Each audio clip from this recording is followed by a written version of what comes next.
Amém? Quantos estão felizes com o Senhor? Amém? Apesar das circunstâncias, nós temos a certeza de que o nosso nome está escrito no livro da vida. Não porque merecemos, mas porque Ele pagou o preço da nossa salvação. Então, ainda que tudo ao nosso redor desmorone, nós podemos nos alegrar em Deus. Assim como Abacuque disse, né? Ainda que a figueira não floresça e o produto da oliveira minta, ainda que não haja vaca nos currais, ainda que as ovelhas sejam arrebatadas do aprisco, todavia eu me alegrarei e exultarei no Deus da minha salvação. Aleluia. Vamos então para a pregação da palavra, lembrando que nós estamos na nossa série de mensagens que te pergunta: você entende esse versículo? E o texto de hoje, o versículo de hoje está em Eclesiastes capítulo 11, versículo 1. Eclesiastes capítulo 11, versículo 1. Vou ler na tradução NVI, diz assim: atire o seu pão sobre as águas, e depois de muitos dias você tornará a encontrá-lo. Amém? O tema da mensagem essa noite é: lança o teu pão sobre as águas. Lança o teu pão sobre as águas. Aqueles cristãos mais antigos já sabem a interpretação, talvez imaginam a interpretação desse versículo. Algo relacionado com generosidade, algo relacionado com ofertas. E de fato essa é a melhor interpretação. Mas surge a dúvida: por que esse exemplo, né? Por que dar esse exemplo? Há uma possibilidade de alguém jogar um pão na água e o pão depois voltar? Há possibilidade disso acontecer? Então esse é um dos versículos que tem pelo menos umas 3 interpretações diferentes. Existem estudiosos que pegam ali no original, no hebraico, que foi escrito no Antigo Testamento, e eles acabam divergindo. Então muitos acham que ele não está falando literalmente sobre você jogar um pão na água, mas de maneira simbólica, através de uma figura de linguagem, ele estava dizendo que seria como você jogar, investindo em comércios através de rotas marítimas. Então eu vi isso em várias bíblias de estudo, seguem essa linha, vários comentaristas e teólogos seguem essas linhas, que era aqueles que tinham a coragem de se arriscar. Porque imagina, você tem um comércio local e de repente você tem a oportunidade de expandir o seu comércio. Como existem hoje muitas marcas globais, não tem? Tem algumas marcas que elas estão presentes praticamente no planeta inteiro, no mundo inteiro. Então, é mais ou menos isso que alguns entendem esse versículo.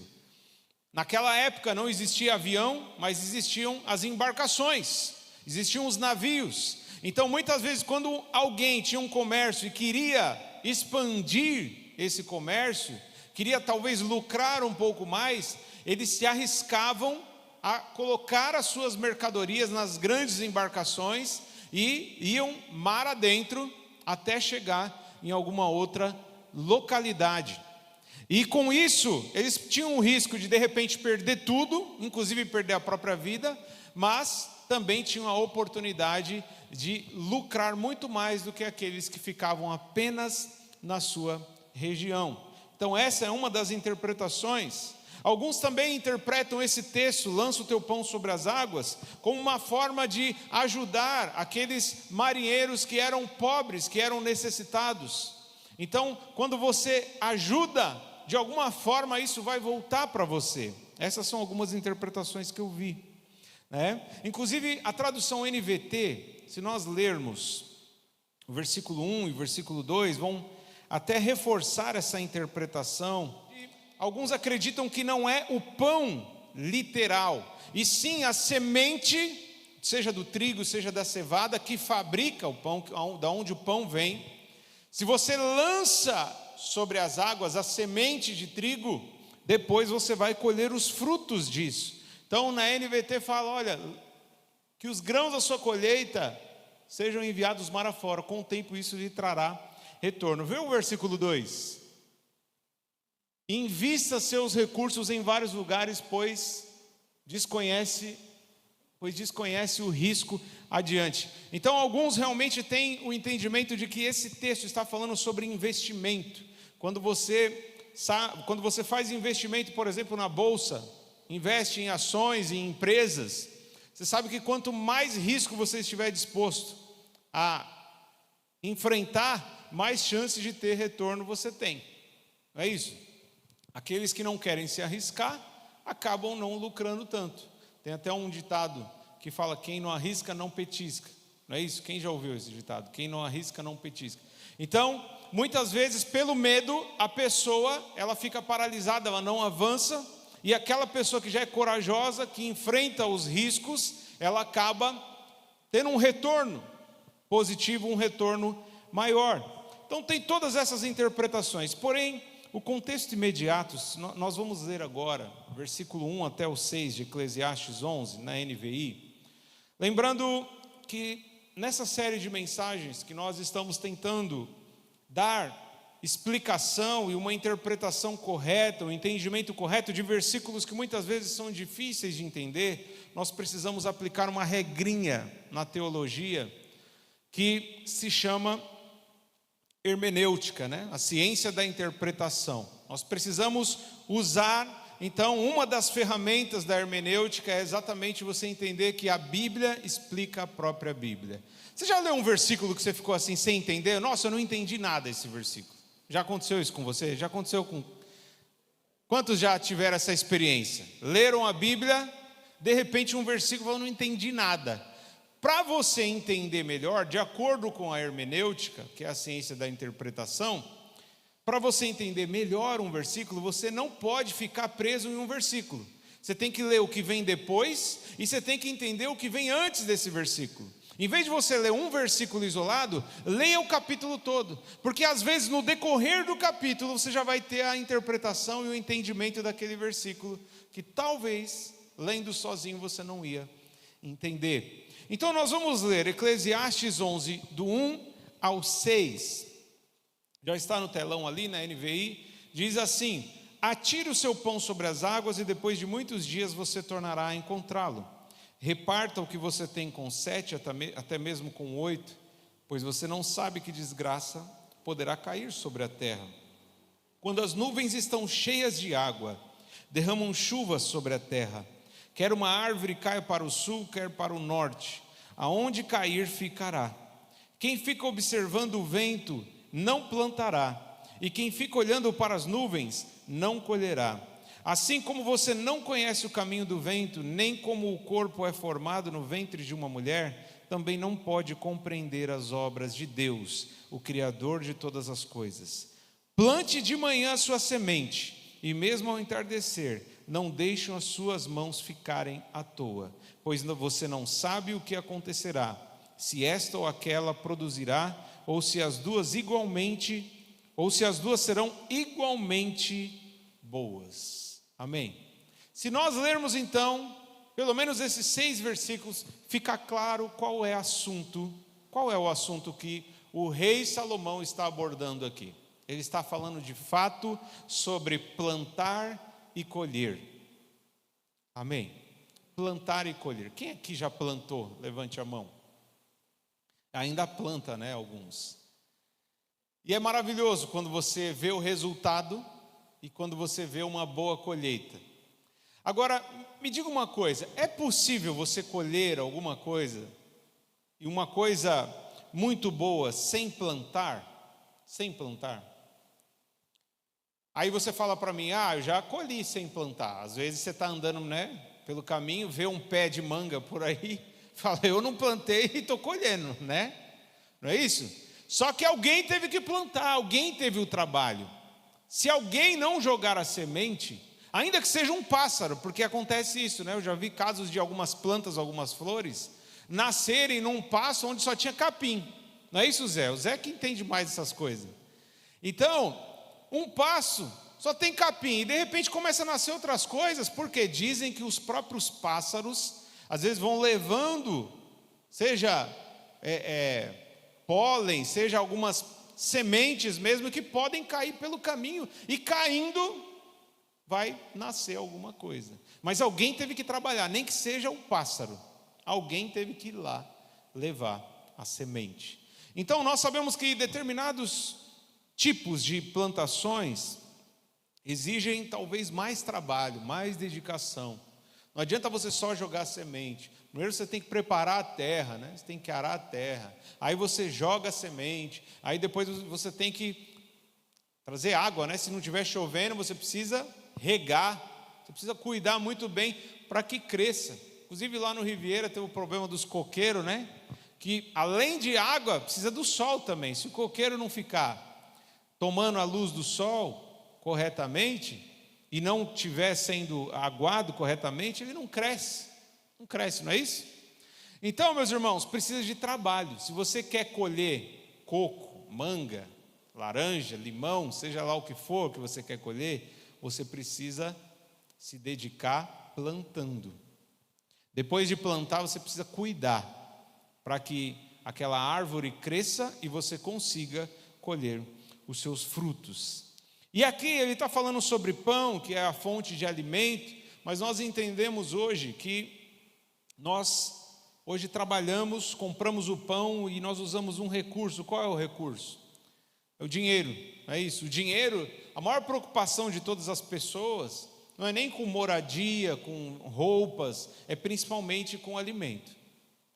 A maior parte da renda das pessoas é gasta muitas vezes com o alimento, porque é extremamente básico, né? Essencial para a nossa sobrevivência. Então, aqui o texto está falando: atire o seu pão sobre as águas, e depois de muitos dias você o tornará a encontrá-lo. Nada mais, nada menos do que a lei da semeadura, que lá na frente o apóstolo Paulo vai reforçar, vai ensinar para cada um de nós. Não serve apenas para pão, não serve apenas para dinheiro, serve para tudo, para coisas boas e coisas ruins. Dependendo do que você plantar, você vai colher. Se você plantar amor, o que você vai colher? Amor. Se você planta delicadeza, você vai colher delicadeza. Agora, se você planta o ódio, o que você vai colher? Ódio. Se você planta grosseria, você vai colher grosseria.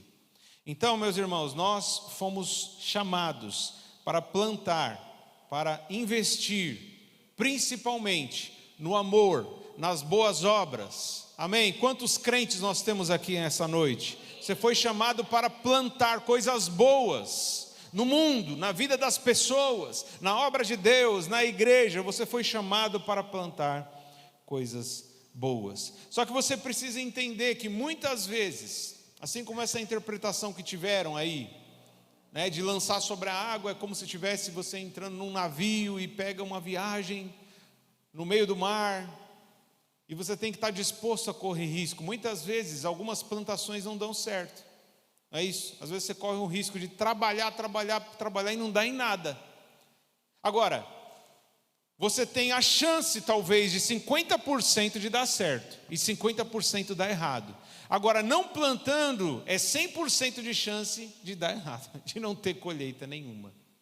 Então nós precisamos plantar, e plantando precisamos estar dispostos a correr risco. Amém, irmãos? Então o texto está falando claramente sobre generosidade. Se você analisa o versículo 2, fala: reparta o que você tem. Deus tem te dado alimento? Deus tem te dado roupas para vestir? Deus tem te dado um lugar para você morar? Seja de aluguel, seja você o proprietário de um imóvel. Eu costumo dizer aqui,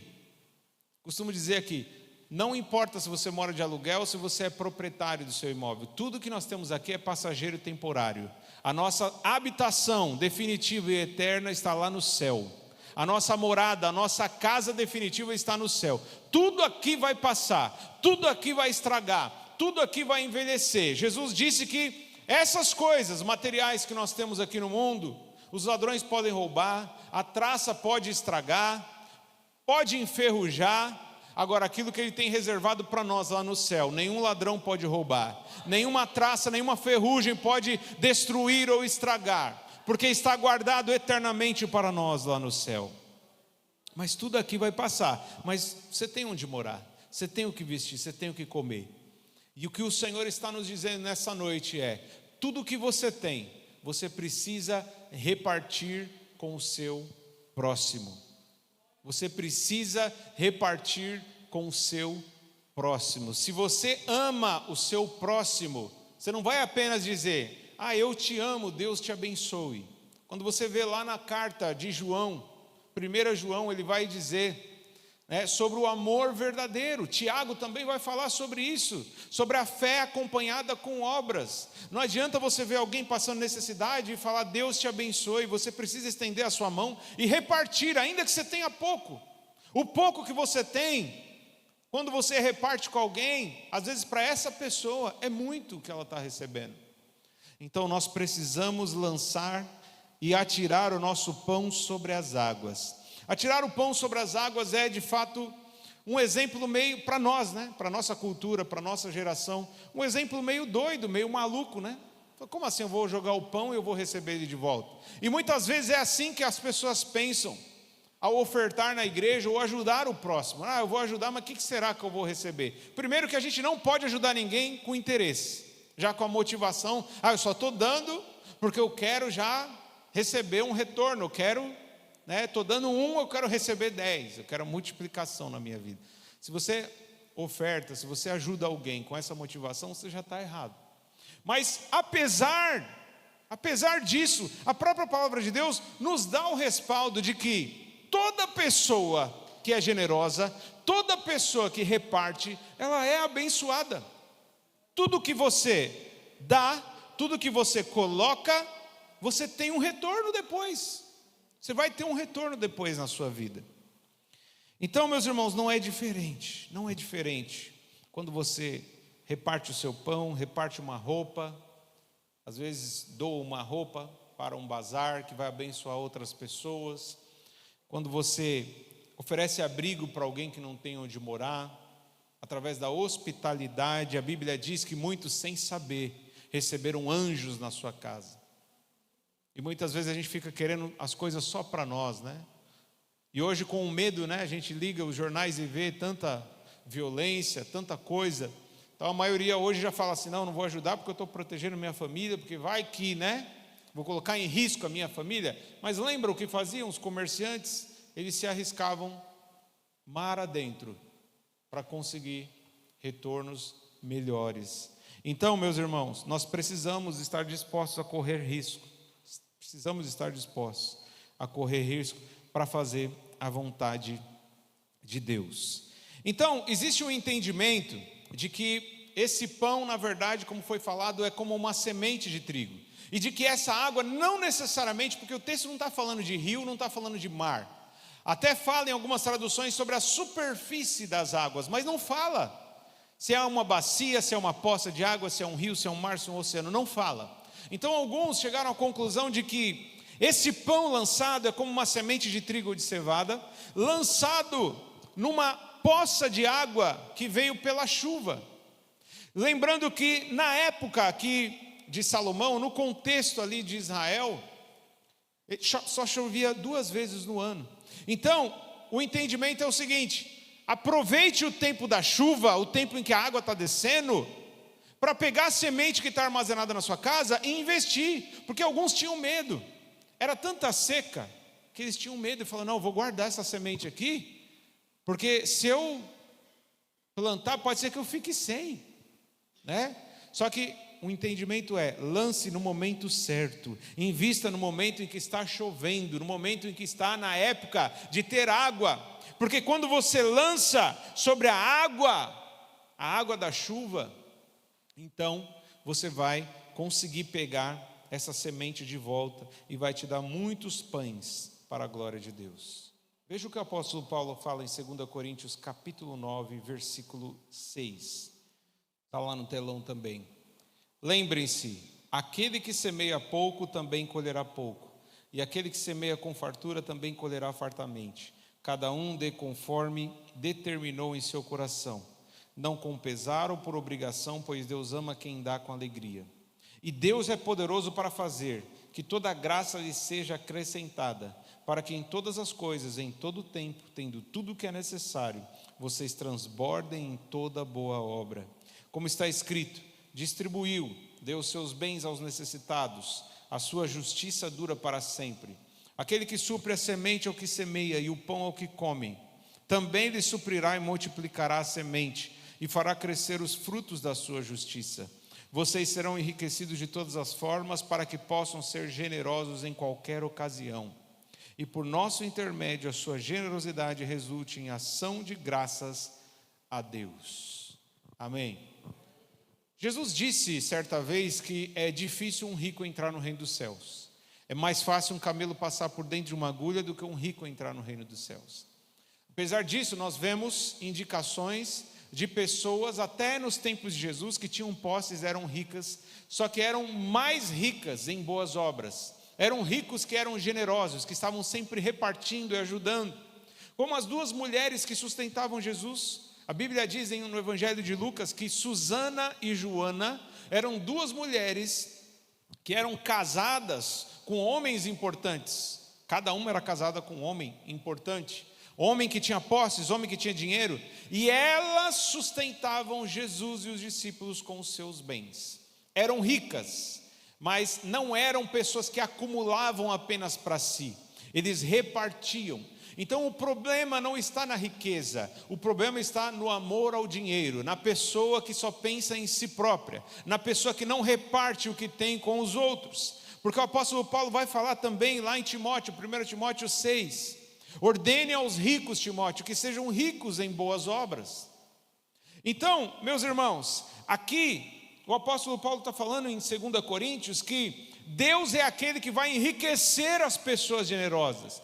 E qual é o objetivo dele enriquecer pessoas generosas? Fazer com que elas comprem um carro importado? Fazer com que elas andem de jatinho particular e vivam na ostentação dos bens? Não, Deus vai enriquecer os generosos, para que eles continuem sendo cada vez mais generosos.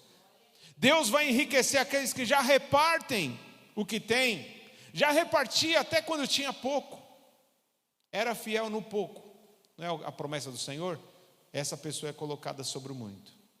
Então, quem reparte o que tem, Deus coloca cada vez mais recursos nas mãos dessas pessoas, para que essas pessoas continuem ajudando cada vez mais, e assim o nome do Senhor é glorificado, porque as pessoas que recebem ajuda falam: nossa, eu não esperava, por que essa pessoa fez isso? E a pessoa tem a oportunidade de falar: é porque Deus está presente na minha vida, Ele me deu esses recursos, não porque eu sou melhor, pela sua misericórdia, e Ele que me pediu para eu ajudar você. Amém?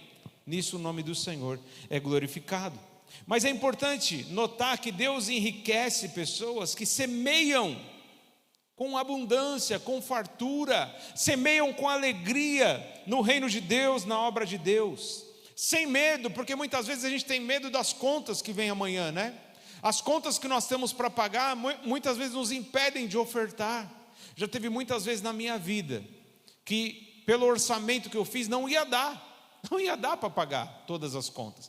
Mas eu falei assim: eu vou fazer um ato de fé, algo que ninguém precisou falar nada para mim, era eu e Deus. Eu fui lá e ofertei, e meus irmãos, aquilo simplesmente se multiplicava. Então, meus irmãos, isso é correr risco. Tem pessoas que investem pesado em ações de empresas, porque querem ficar rico apenas, querem ser poderosos. Nós estamos investindo, não porque queremos ficar rico, mas porque queremos ver a mão de Deus, a provisão de Deus na nossa vida, queremos ver outras vidas sendo abençoadas também, através das nossas mãos. Gálatas 6:7 diz: não se deixe enganar, de Deus não se zomba, pois o que o homem semear, isso também colherá. Se você lançar o pão sobre as águas, sobre a terra que está coberta de água, você vai colher pão. Provérbios 11:24 diz: há quem dê generosamente e vê aumentar suas riquezas. Outros retêm o que deveriam dar e cai na pobreza. O generoso prosperará. Quem dá alívio aos outros, alívio receberá. Sabe o que é impressionante muitas vezes? Nós vemos até alguns vídeos onde de repente um mendigo recebe uma pizza inteira. E aquele mendigo chama todos os outros amigos mendigos e reparte aquela pizza. Ele já não tem quase nada. Ele poderia falar: nossa, eu recebi uma pizza, muitas vezes passo fome, é a oportunidade de eu comer tudo sozinho. Mas não, muitas vezes aqueles que menos têm são aqueles que mais têm a capacidade de ser generosos.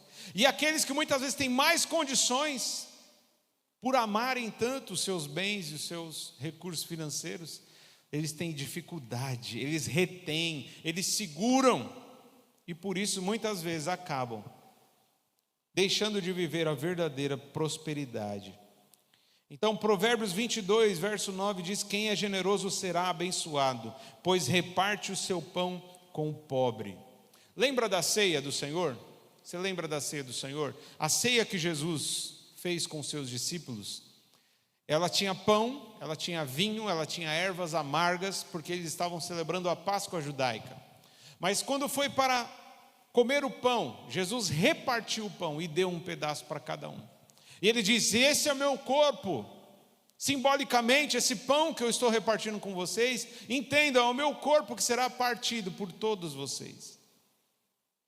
O meu corpo será partido para que vocês recebam a vida verdadeira. Mas Jesus, em tudo isso, estava ensinando esse princípio da generosidade, de repartir. Jesus chegou ao ponto não apenas de repartir pão, de multiplicar pão e peixe, ele chegou ao ponto de repartir sacrificialmente o próprio corpo dele em favor de todos nós que somos pecadores. E isso é uma grande lição para nós entendermos também, que você não deve ajudar apenas quem merece, porque eu e você não merecia. Eu e você não merecíamos nada, mas Jesus ainda assim se entregou por nós, se sacrificou por todos nós. Sendo nós ainda pecadores, Ele morreu no nosso lugar, Ele morreu a nossa morte, o seu corpo foi partido, o seu sangue foi vertido. Porque não há generosidade maior do que essa, do que entregar a si mesmo em favor dos outros. Amém, irmãos? Eu gosto muito de Isaías 58. Se você tiver oportunidade, depois você leia aí na sua casa o capítulo inteiro de Isaías 58. Isaías 58 é o texto do profeta Isaías em que ele vai ensinar sobre o verdadeiro jejum. Quem já ouviu falar em jejum ou já fez jejum? Tem o jejum, que apenas você faz antes de fazer um exame, mas tem o jejum espiritual. Nós crentes fazemos quando queremos nos consagrar mais a Deus, queremos matar a nossa carne, queremos nos encher do Espírito Santo. Nós separamos momentos, ficamos às vezes um dia, horas e mais horas, deixando de se alimentar e lendo a Bíblia, orando, cantando louvores. Mas Isaías 58, o Senhor nos ensina que o verdadeiro jejum não é apenas se abster de alimento, e sim fazer o bem para o próximo. Isaías 58, 6 diz: o jejum que desejo não é esse? Soltar as correntes da injustiça, desatar as cordas do jugo, pôr em liberdade os oprimidos e romper todo jugo. Aí no versículo 7 ele vai dizer assim: o jejum que me agrada não é partilhar sua comida com o faminto, abrigar o pobre desamparado, vestir o nu que você encontrou e não recusar ajuda ao próximo. Esse é o jejum que agrada a Deus, porque se nós ficarmos apenas trancados no nosso quarto, ou trancados na igreja, deixando de comer, deixando de muitas vezes estar se divertindo, eu estou sofrendo, estou jejuando, mas na oportunidade que a gente tem de ajudar o próximo, a gente fecha a mão, esse jejum não agrada a Deus, não serve de nada. Amém, irmãos? Então Eclesiastes capítulo 11 versículo 1 fala: lança o teu pão sobre as águas, atira o teu pão sobre as águas, ainda que pareça desperdício, ainda que pareça loucura, ainda que seja arriscado, ainda que você aparentemente não vai ganhar nada, lança o teu pão sobre as águas, ajude o seu irmão, ajude a obra de Deus, ajude o seu próximo, ajude o seu vizinho, ajude o seu parente necessitado, meu irmão, porque fazendo isso você vai estar agradando ao Senhor, e depois de muitos dias você não vai perder, não vai ser um desperdício, pelo contrário, vai ser o melhor investimento da sua vida. Aceite, meu irmão, aceite, experimenta viver pela fé, depender de Deus, confiar no Senhor, e você vai ver, meu irmão, o que é viver uma vida de prosperidade, uma vida plena, uma vida de satisfação, uma vida de contentamento, de alegria completa. Meu irmão, Mateus capítulo 6, versículo 33 diz: buscar em primeiro lugar o reino de Deus e a sua justiça, e todas as demais coisas vos serão acrescentadas. No contexto ele estava falando sobre alimento, sobre roupa para vestir. Quando você coloca Deus em primeiro lugar, e quando você ama o próximo, você está demonstrando isso, que Deus está em primeiro lugar, porque é isso que ele pediu para nós fazermos. Se nós amarmos uns aos outros com um amor verdadeiro, o amor que é com prática, nós estamos cumprindo toda a lei e os profetas. Amarás o Senhor teu Deus acima de todas as coisas, e o próximo como a ti mesmo. Destes 2 mandamentos depende toda a lei e os profetas. Ou seja, é o resumo de toda a Bíblia. Toda a palavra de Deus se resume em amar a Deus acima de tudo, e ao próximo como você ama a si mesmo. Você alimenta o seu corpo? Você come pelo menos 3 vezes por dia? Eu sei que alguns comem até mais, né? A não ser que esteja num propósito, numa dieta, num jejum, mas eu sei que a maioria come mais de 3 vezes por dia. Então, nós que somos o povo de Deus, não podemos olhar alguém que às vezes faz uma ou nenhuma refeição e deixar que isso continue da mesma forma. Nós precisamos, da mesma forma como a gente se ama e alimenta o nosso corpo 3 vezes ao dia, precisamos repartir o que nós temos para que outras pessoas também possam comer 3 vezes ao dia. Amém, irmãos? Está na hora de nós deixar um pouco de pensar em nós mesmos e devemos começar a pensar mais no próximo. Em vez de nós reclamarmos daquilo que nós temos, precisamos valorizar, agradecer, porque muita gente queria estar no nosso lugar, ter às vezes metade do que a gente tem, às vezes 1/3, 1/4 do que a gente tem, e ela estaria agradecendo a Deus. Então seja você, meu irmão, como uma extensão dos braços do Senhor, porque Deus, Ele continua cuidando. Deus alimenta os pássaros, amém? Vai cuidar de cada um de nós. Mas sabe como Ele cuida dos seus filhos? Sabe como Ele cuida dos seres humanos? Usando outros seres humanos. Ele poderia simplesmente fazer pão cair do céu, como na época de Moisés. Ele poderia fazer nascer no quintal de cada um pomar. Só que não é assim que Ele trabalha. Ele trabalha abençoando as pessoas, Ele usa as mãos deles, as mãos dele para abençoar as pessoas. Só que não é as mãos dele diretamente, Ele usa as nossas mãos como uma extensão das mãos dele para abençoar todo aquele que está necessitado. Lança o teu pão sobre as águas, e depois de muitos dias você tornará a encontrá-lo. Se coloque de pé em nome de Jesus. Como eu me esqueci do que fizeste por mim, como eu perdi a fé no impossível, como eu pude pensar que tu não podes operar, porque insiste em não ver teus milagres. Cante. Tu és poderoso,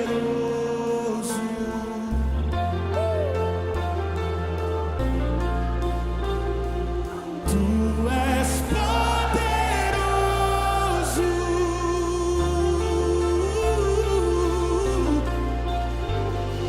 tu és poderoso,